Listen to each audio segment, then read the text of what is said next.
सासूच्या सौंदर्यावर जावई फिदा, दोघांनी घरातून पळून जाऊन थाटला संसार आणि मग झाले असं काही. नक्की काय घडलंय पाहूया. नातेसंबंधांना काळिमा फासणारी धक्कादायक घटना उत्तर प्रदेशच्या कानपूर जिल्ह्यातून समोर आली आहे. एका सासूनं स्वतःच्या जावयाला जीवनसाथी बनवल्याची घटना घडली आहे. हा प्रकार अकबरपूर पोलीस ठाण्याच्या हद्दीत घडला असून सोशल मीडियावर मोठ्या प्रमाणात चर्चा सुरू आहे. मिळालेल्या माहितीनुसार जावई असलेल्या सासूसोबत घरातून निघून गेला आणि दोघांनी कोर्टात जाऊन लग्न केलं. लग्नानंतर या दोघांचा एक व्हिडिओ देखील सोशल मीडियावर व्हायरल झाला. या व्हिडिओमध्ये त्यांनी आपलं नातं स्वीकारण्याची आणि लोकांना आशीर्वाद द्यावेत अशी विनंती केली आहे. सासू आणि जावई यांच्या मागच्या अनेक दिवसांपासून त्यांच्यात प्रेमसंबंध होते. कुटुंब आणि समाजाचा विचार न करता त्यांनी एकत्र राहण्याचा निर्णय घेतला आणि विवाह बंधनात देखील अडकले.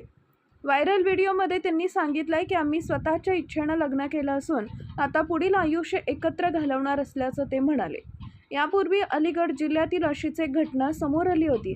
एका महिलेनं स्वतःच्या मुलीच्या होणाऱ्या नवऱ्यासोबत पळून जाऊन लग्न केलं होतं. त्यावेळी मुलीच्या लग्नाची सर्व तयारी पूर्ण झाली होती, पत्रिकाही वाटल्या गेल्या होत्या. मात्र आईच होणाऱ्या जावयासोबत फरार झाली. काही दिवसांनी दोघे पोलीस ठाण्यात हजर झाले आणि एकत्र राहू लागले. मात्र सुमारे वर्षभरानंतर दोघांमध्ये वाद सुरू झाले.